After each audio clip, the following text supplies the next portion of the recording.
anti-tank weapons are left out.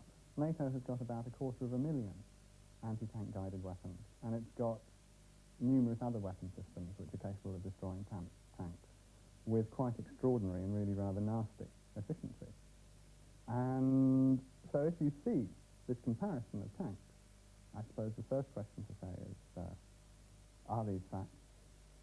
For example, if you compare the number of tanks, that in a sense is a half-truth, because you must throw in the number of anti-tank weapons when you're making that kind of comparison. From half-truths one moves on to distortions, and from distortions one goes on to downright lies. In 1979, a secret committee of NATO decided to base 572 American cruise and Pershing missiles in Europe. 160 of these would be based in Britain, mostly here at Greenham Common near Newbury. The official truth was that the cruise missiles would balance Russia's SS-20 missiles, which are aimed at Western Europe. The unofficial truth is that the cruise was designed for a nuclear war in Europe and will be controlled by the United States.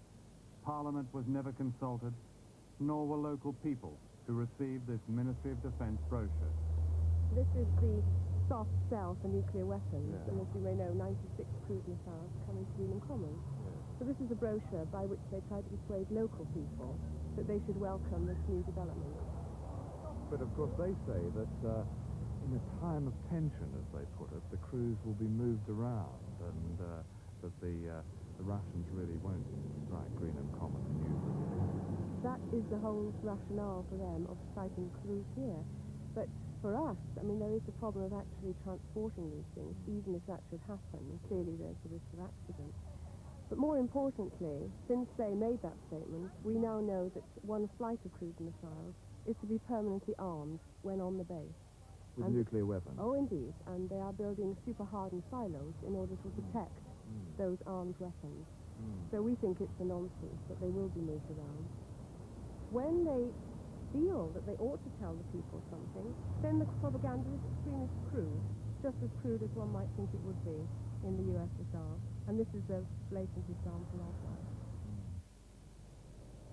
In January 1980, Francis Timm, then Defense Secretary, reassured people living near the bases that the cruise missiles in no way endangered them. From the air, one can see clearly just how close danger would be. In September 1980, a civil defense exercise was carried out based on what British intelligence understood would happen in a nuclear attack. The first 3 nuclear bombs fell here. Greenham Common and Newbury were wiped out.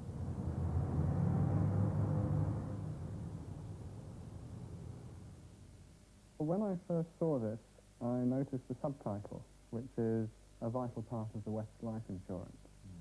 And it struck me that I was being sold a life insurance policy. And I suppose, in a sense, the thing to do is, as one does with any advertising that one's thinking about carefully, if you want to buy a life insurance policy, you really start asking some hard questions about it and take that package apart. To begin with, it's headed the balance of longer-range land-based theatre nuclear forces. I want to know why they're only talking about land-based forces. Britain has got its Polaris submarines, the French, if one were to count them in, have got their submarine-launched missiles, and the Americans have earmarked 40 to 45 missiles carrying 400 warheads to NATO's use, which should be included in this category. Well, I think it's quite simple, really. It's expected that the ordinary member of the public will look at these tall pink blocks, USSR, and the low blue blocks, NATO, and come to the conclusion that NATO is miles behind the USSR. But this is only one category of weapons, and so this is an extremely dishonest presentation. And then when I look and see that on the NATO side they have referred to just 2 types of aircraft, when in fact based in Western Europe there are half a dozen types which are capable of dropping nuclear weapons on the Soviet Union, then this really does become rather a worthless piece of advertising. I regard this as quite low-quality propaganda. The brochure also says nuclear weapons have been stored in this country for many years, and at no time has one been involved in an accident. In July 1956, a United States B-47 crashed into an atomic bomb store at Lakenheath Base in Suffolk. Roads jammed with people escaping in panic from the base. President Eisenhower ordered all mention of nuclear weapons cut from the accident report at the time. 23 years later, a retired American general said that part of eastern England almost became an atomic desert. Today, nothing has changed at Lakenheath. It is still a nuclear base. It also says there's been no leak of radiation. Not far from where we're standing is Aldermaston, where there have been leaks of radiation, and where indeed 70 people are known to be contaminated as a result of working on nuclear warheads. We can't use that cruise missile in the United States. We can only use the land-based cruise missile in Europe. We fought World War I in Europe. We fought World War II in Europe. And most of the Americans would like to fight World War III in Europe if we have to fight another world war.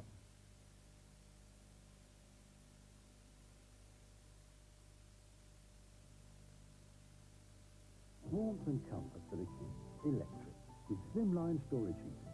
If you're putting in heating, a slimline heating system runs on less than half price electric. Economy 7 overnight electricity. With today's fuel prices, slimline storage heaters can well cost you less to run than a boiler and radiators. Slimline heating and a tank full of hot water. Slimline storage heaters. The boiler beaters. 2 down. Legendary city. When a great tobacco tells you just how good it is, rich, cool, slow burning, that's the Condor moment. Outline description.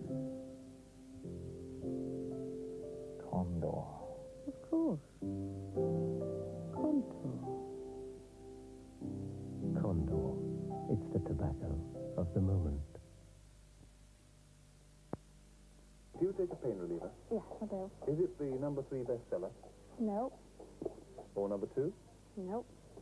What about number 1 bestseller? Yes, Anadin. Why? Headaches. It works quickly and effectively. And what's your opinion of Anadin? Smashing. For headaches, take Anadin. Anadin is the number 1 bestseller.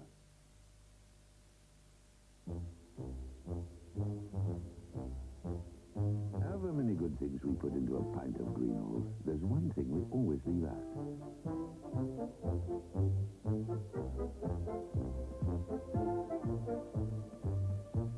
In our pubs, beer's for drinking, not talking about. And Greenhalls is good beer, and no bull. This is Clara. Clara laid the egg that's frying with the Walls bacon. Clara's never been on TV before, so Walls have let her appear in their commercial. It isn't usual for one manufacturer to do this for another, but as their mild and tasty bacon is already so famous, Walls have let this unsung heroine have a share of the limelight. Clara says thank you. Walls lean British bacon. It's the way we make it that makes it famous.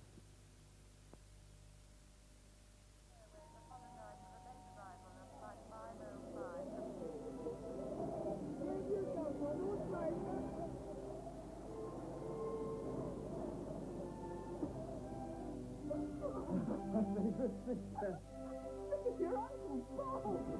You're frozen. Come in. This will soon warm you up. Bachelor soup. One of the better things about the British winter. Charles, if it's the cozy inside. Cars, the dryer on the skin side.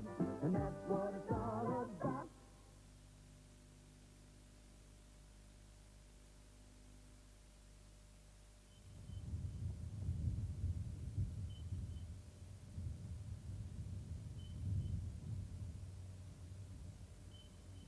The United States, for many years, really since World War II, has had this concept of a forward-based system.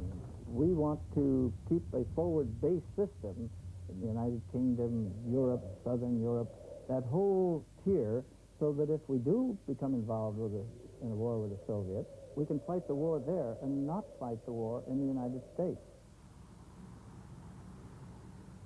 Britain has more foreign bases on its soil than most countries, all of them American and many of them Soviet nuclear targets, according to British and Soviet information.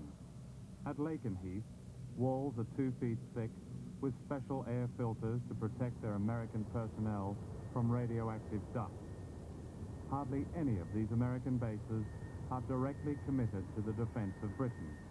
Instead, they are here to provide America's front line. Now let's play a new television game called Find the Missing Bases. In June 1980, Bob Cryer, the Labour MP, asked the then Defence Secretary Francis Pym to provide a total list of American bases in Britain. Mr. Pym obliged with a round dozen, so our score is 12. But there were, he added, a few storage, logistics support, communications facilities.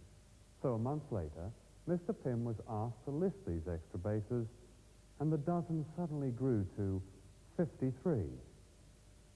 Then, a month later, Mr. Pym was asked to list any omissions from his 2 earlier lists. Well, yes, there were 3 more bases, including, as it happens, the largest American underwater spy base in the world. So that makes 56. But that wasn't all. The journalist Duncan Campbell of the New Statesman found and listed another 47 bases.